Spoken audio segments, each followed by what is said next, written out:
부산의 주요 현안을 해결해줄 2030 부산 엑스포 유치가 지난해 11월 좌초됐죠. 부산시는 그 대안으로 각종 특별법 제정을 통해서 돌파구를 찾고 있습니다. 부산 미래 운명이 걸린 특별법에 무엇이 있고 이번 21대 국회에서 특별법 통과 전망은 어떤지 보도국 노준철 기자와 함께 얘기 나눠보겠습니다. 예, 어서 오십시오. 네, 안녕하십니까. 자, 엑스포 유치 실패 여전히 뼈아픕니다. 여러 가지 현안 동력을 잃을까 우려가 많았는데 어쨌거나 지금 후속 대책으로 글로벌 허브 도시 특별법 이걸 내놨습니다. 생소합니다. 어떤 건지 잠깐 설명을 해주시고 왜 중요한 겁니까? 네. 한마디로 이 법안은 부산을 싱가포르나 중국 상하이처럼 세계 중추 도시로 키우자는 법안입니다. 예. 각종 규제를 좀 없애고 파격적인 특례를 지원하는 법적 근거가 담긴 셈이지요. 그래서 법안이 국회를 통과하면 도심 융합 특구부터 국제물류특구, 금융특구, 교육특구, 관광특구까지 특구 여러 개를 동시에 가동할 수 있습니다.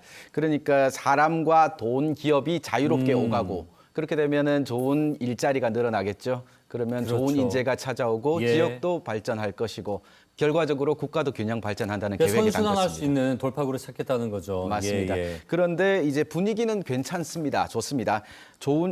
부산 여야가 힘을 모아서 지난달 25일이었죠. 부산 글로벌 허브 도시 특별법을 대표 발의했고 정부도 아낌없는 지원을 약속했습니다. 윤석열 대통령 발언 한번 들어보시죠.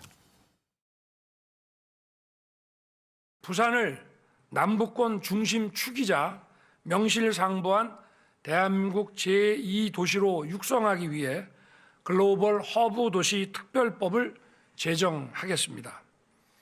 하지만 제21대 국회가 석 달 남은 상황에서 이달 국회 행정안전위의 논의가 진전되지 않으면 특별법은 사실상 폐기 절차에 들어갑니다.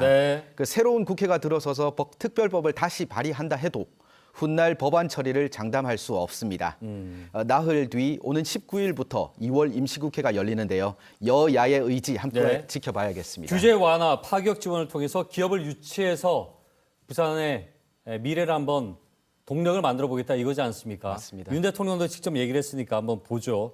자, 그리고 대통령이 공약했던 또 다른 현안, 이 산업은행법 개정안 처리가 정말 지지부진합니다. 어떻게 좀 보고 계십니까?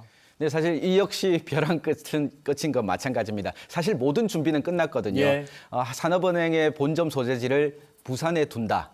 부산에 위치하게 한다. 한 문장이지 않습니까? 요 한 문장만 바꾸면 되는데요. 그게 지금 안 되고 있습니다. 산업은행의 부산행이 급물살이 지금 안 되고 있는데요. 이 서울 경기에 지역구를 둔 국회의원들, 수도권 국회의원들이 미온적인 태도를 보이고 있어서 법안 처리가 답보 상태에 빠져 있는 겁니다.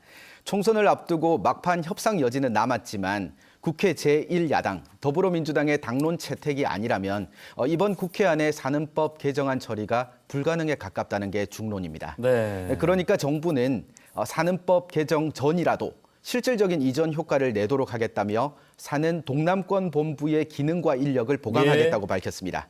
산업은행 부산 이전에 열쇠를 쥔 산업법 국회 처리가 표류하니까 우선 정부가 부산 민심을 달래는 모양새입니다. 윤 대통령이 후보 시절부터 강하게 얘기를 했던 부분인데 아직까지 좀 이러고 있으니까 우리 시민들은 피로감을 느낄만 합니다. 공약이니까 지켜야겠죠. 그러니까 이럴 때는 참 여야 문제가 아니라 지역과 수도권으로 이렇게 나눠지는 부분도 참 씁쓸하게 좀 느껴지기도 하고요.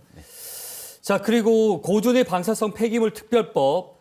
자, 이 특별법도 전망이 그다지 밝지만은 않다고요? 네, 맞습니다. 고준위 방사성 폐기물, 즉 사용 후 핵연료가 쌓여서 부산 고리 원전도 역시나 포화 상태가 임박했습니다. 전문가들에 따르면 2030년이 되면 포화 상태에 달한다고 합니다. 한계라고 합니다. 사용 후 핵연료를 계속 쌓아둘 수 없으니까 중간 처리 시설, 중간 저장 시설, 영구 처분 시설을 서둘러 만들어야 하는데요. 그 설립 근거가 되는 고준위 방사성 폐기물 특별법이 국회 상임위원회에 계류 중입니다. 이번 2월 임시국회를 넘기면 총선 일정에 들어가는데 논쟁 중인 여야가 협의를 이어갈 수 있을지 의문입니다.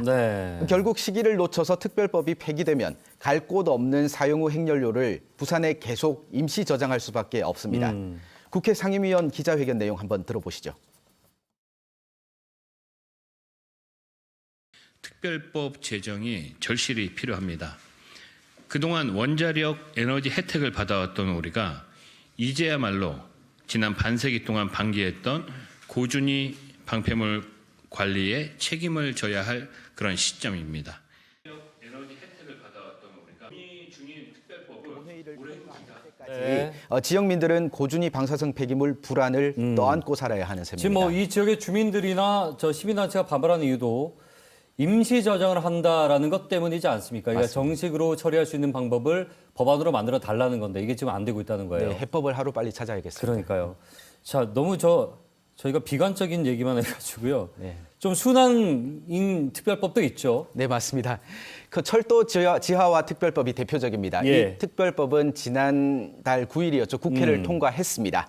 부산의 수건 과제 중 하나인 경부선 철도 지하화 그리고 철도 땅 인근 통합 개발에 청신호가 켜진 셈입니다. 혜택이 점쳐지는 곳은요. 화명역, 부산진역, 부산역에 이르기까지 19.3km 구간입니다. 사업 근거가 마련됐으니까 정부 국비 사업에 선정될 수 있게 앞으로 부산시가 경부선 철도 직선화, 지하화 사업 계획을 잘 짜야겠습니다. 네. 그리고 하나 더 있습니다. 그 센텀 이지구 관련 특별법인데요. 네. 국회가 지난해 10월 도심융합 특구 조성 특별법을 통과시켰고요. 최근 국토교통부가 특구법을 입법 예고했습니다. 이로써 도심융합 특구로 지정된 센텀 이지구가 산, 학, 연, 관이 융합된 혁신 공간으로 탈바꿈하는데 네. 속도를 낼 전망입니다. 자, 부산의 미래가 걸린 특별법들 잘 지켜봤는데 이게 이제 현안들이 저 선거용으로 또 쓰이는 일이 없었으면 좋겠어요. 이번 국회에서 마무리해야 될 것들은 그렇게 약속을 지키는 게 좋겠죠. 예, 선거용으로 쓰이더라도 통과됐으면 좋겠습니다. 알겠습니다. 자, 오늘 말씀 잘 들었습니다. 고맙습니다. 네. 네, 보도국 노준철 기자와 함께 얘기 나눠봤습니다.